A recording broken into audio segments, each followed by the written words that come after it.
My mom was diagnosed with stage 3 cancer. We built a small bench under the tree where she could sit during chemo. Our neighbor walked over, looked at her sitting there, and said, "If you're going to die anyway, at least die quietly." I was frozen. 2 days later, the bench was gone. In its place? A bag of soil and a sign that read, "Plant something useful instead." My hands shook. Then I checked the camera. He didn't just steal the bench, he burned it. On his patio. With a beer in his hand. And a smile. My name's Joel, 34 years old. I work HVAC for a small family-owned company here in Springfield.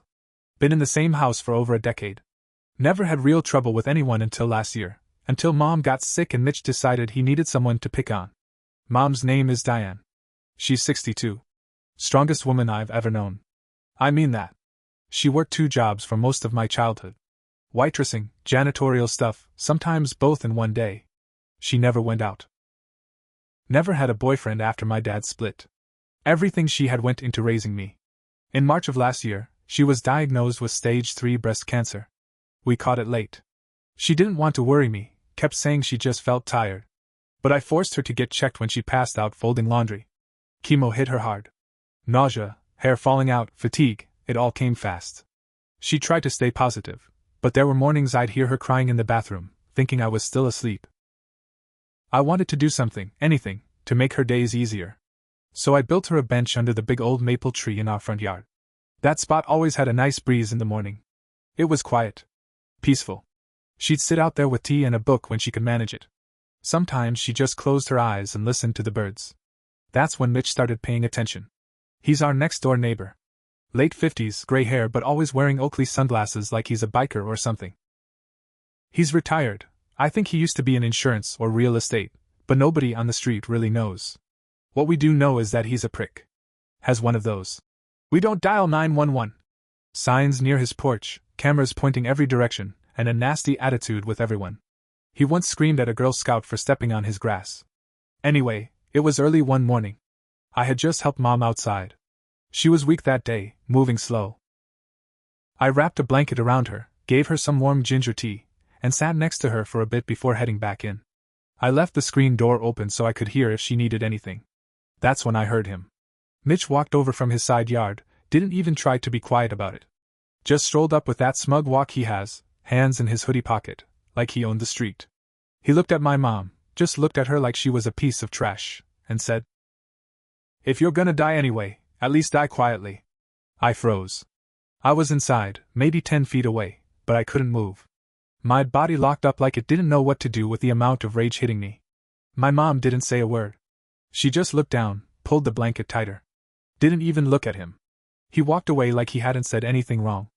I didn't sleep that night. I kept replaying it in my head. The look on her face. The way he said it, like her life was some kind of burden to him. Like she was an inconvenience.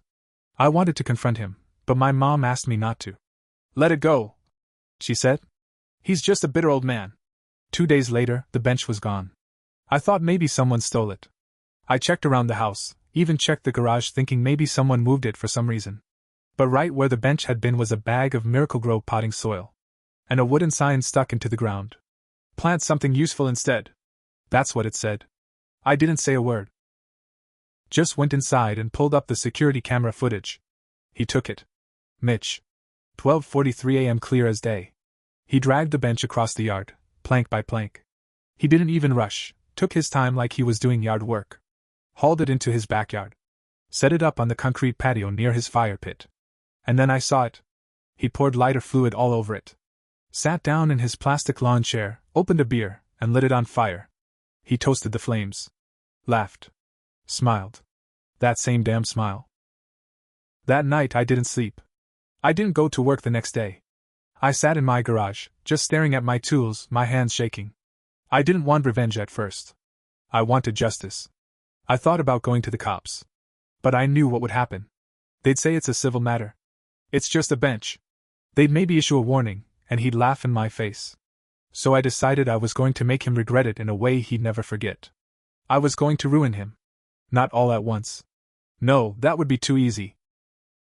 Mitch liked control. Liked being in charge. I was going to strip that from him, piece by piece. I started small. The first thing I did was file a formal complaint with the HOA. Not about the bench, that would have gone nowhere, but about the constant smell of smoke from his fire pit, which he often used to burn trash. I attached stills from the security camera and claimed he was burning treated wood and plastics, which I knew he sometimes did. A week later, he got a letter. I watched from my kitchen window as he tore it open on his porch, read it, and yelled, "You've got to be ****ing kidding me!" Loud enough for the whole street to hear. Strike one. Then I waited a few more days and called the EPA's local enforcement number. I reported suspicious chemical burning coming from his yard, described it like I was a neighbor concerned about toxic fumes, which technically wasn't a lie. I emailed photos of the burnt bench and the thick black smoke from the video stills. A week later, an inspector showed up. Took soil samples. Took pictures. Left a notice on his door. Strike two. Next, I made friends with someone Mitch hated more than me, Brenda, the elderly woman 2 houses down. Brenda hated loud noises, and Mitch blasted classic rock on the weekends like he thought he was throwing Woodstock. I told her about the bench. About what he said to my mom.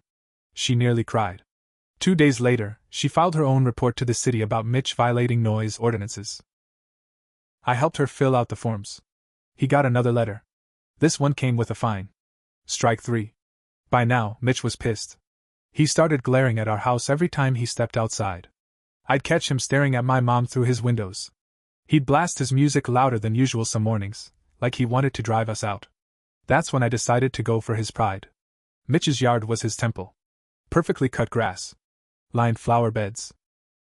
He had solar lights along his walkway, a stone border around the tree in his front lawn, and a tiny koi pond he bragged about to anyone who would listen. One night, I mixed a batch of sugar water and sprayed it into the mulch around his flower beds and pond. Skunks, raccoons, ants, you name it. Took 3 nights, but by the end of the week, it looked like a scene from a nature documentary. His mulch was ripped up, flowers eaten, pond knocked over. Something had even cracked one of his solar lights. He stormed around for hours. Screaming. Pacing. I played dumb. Waved at him when he glared at me from his porch. My mom knew something was going on. She asked me, "Joel, are you doing something to him?" I said, "I'm just protecting you." She didn't press. I think deep down she knew. And maybe, just maybe, she didn't mind. But then Mitch pushed back.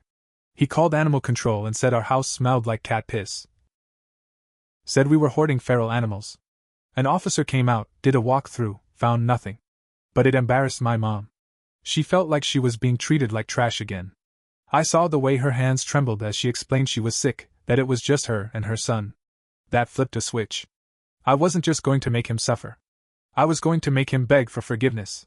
I was going to make him wish he had never opened his mouth. Mitch had made it personal. He could have just left it alone.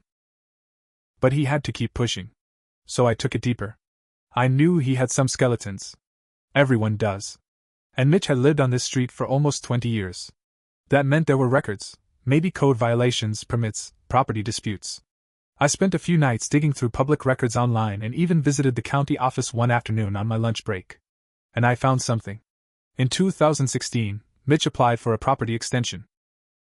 Built a deck in his backyard that edged just past the legal setback line. Barely noticeable. But it was never properly approved. It was noted as pending correction. That means technically, it was illegal. I filed an anonymous complaint with the city zoning board. Sent pictures from our security camera showing the measurements. 2 weeks later, he got a notice to either tear down the deck or face heavy daily fines. He lost it. He tore the letter off his door, marched across the lawn to our house, and slammed his fist against our front door 3 times. When I opened it, he pointed a shaking finger in my face. "You think you're smart?" he hissed. "You think you're gonna ****ing win?" I didn't flinch. I just stepped outside and said calmly, "You stole from my mother. You burned her bench. If you want this to stop, apologize." He scoffed. "She's gonna be dead in 6 months anyway." I hit him. I'm not proud of it, but I did. Just one clean punch across the jaw. He fell into the grass. Didn't even fight back. Just sat there stunned. For once, he didn't have anything to say. I called the cops on myself. Told them exactly what happened. When they arrived, I showed them the video of him stealing and burning the bench. Showed them the sign. The footage of him walking onto our property multiple times at night. They took a report. Mitch tried to file charges for assault. I got a warning. But what he didn't expect was that the officer who came out that day had a sister who'd just finished chemo. He pulled me aside before he left and said, "If he steps on your lawn again, call me directly." So Mitch retreated, for a while. Until he hit back with something I didn't see coming. A week later, I got home from work and found my mom sobbing on the living room floor. Not crying, sobbing. The kind of sound that cuts right through your bones. There was a letter in her hand. No return address. Just her name. Inside was a photo of her, taken from inside our fence. She was sitting on the porch, alone, wrapped in a blanket. The photo was printed on cheap paper. Below it, someone had written in marker, "Won't be long now." I swear the room spun. My hands went ice cold. Mitch had escalated. And now he crossed into a level that changed everything. This wasn't about the bench anymore. This was a threat. I called the officer immediately and filed another report. They opened a formal investigation, but of course, there was no proof it was Mitch. No fingerprints. No camera footage of the mailbox. Nothing solid. Just enough for us to live in fear. So I decided to stop playing defense. It was time to finish it. I stopped sleeping after that letter. Every night, I sat in the living room with the lights off, a baseball bat across my lap. I set up more cameras. Got motion-activated lights. I was waiting. Watching. Planning. Mom didn't want me to retaliate. She was scared for me, not herself. That's how she was. Even when she was hurting, even when some sick bastard was taunting her with photos like she was prey, she worried about me. But she didn't tell me to stop this time. She just said, "Don't lose yourself, Joel." But I already had. I had a friend, Kevin, who worked in private security. He owed me a favor. I told him everything. He didn't even hesitate. Gave me a GPS tracker untraceable. Small enough to hide under a bumper. Gave me tips on surveillance, how to stay legal while collecting proof. So I waited until Mitch went out one morning. Gloved up, walked over, slipped the tracker up under his truck's back wheel well. Took all of 10 seconds. Then I watched. Over the next 3 weeks, I learned more than I wanted to. Mitch wasn't just a bitter old man. He had another house. Not registered under his name, but under a woman's, his niece, maybe.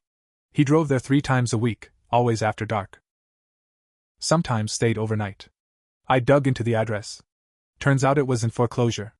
Half boarded up. But the kicker? There were city complaints about loud noises, possible drug activity, and suspicious people coming in and out. I passed everything to the police, anonymously. That house got raided within 10 days. And guess who got arrested? Mitch. They found illegal weapons. Pills. And something worse, evidence he'd been watching more than just my mom. Photos of other women. Kids. Dozens of them. Hidden on flash drives in the floorboards. I saw the report with my own eyes.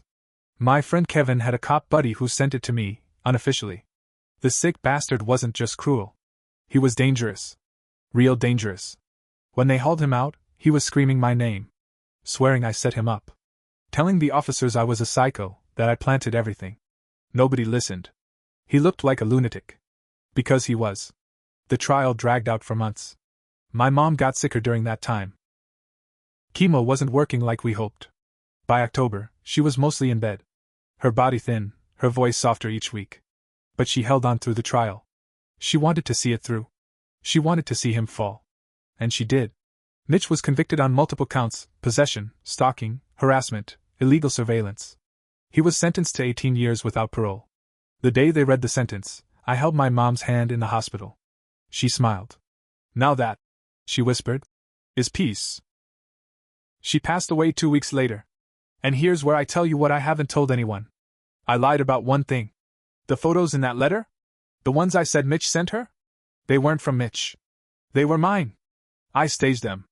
Printed them. Sent them myself. I needed to push things. I needed the police to act.